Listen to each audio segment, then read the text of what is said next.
when we started running the first couple of laps, I was thinking, God, this is loud. Like, people are cheering loud.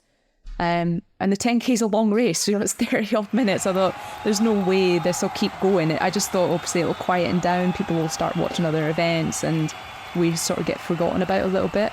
But that just did not happen. Every lap was getting louder and louder and louder. And anytime, obviously I led a lot of the race, but anytime I went back to the front or sort of pushed on the pace a little bit, there was an even bigger roar all the time.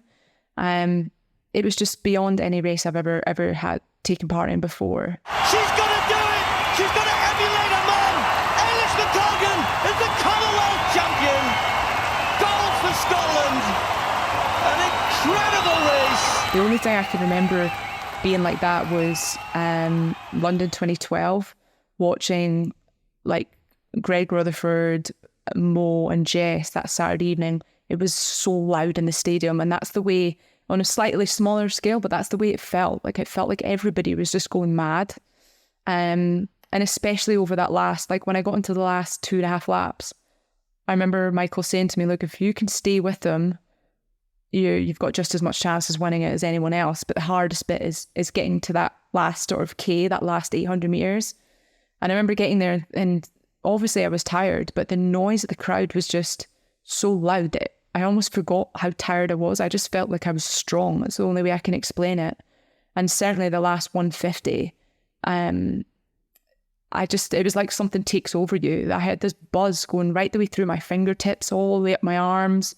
They felt like they were vibrating almost. It was just a really weird experience. I've never ever felt anything like that in my life. And obviously crossing the line and not only coming first, but then seeing the time that we had ran, and then I just heard in the corner of the stadium, I actually heard one of my best friends, Jenny Selman, who had made the team for her first time when we grew up together, like trained together at the Dundee Yokel Harriers. We were in that Kingdom Athletics bus going down to the race.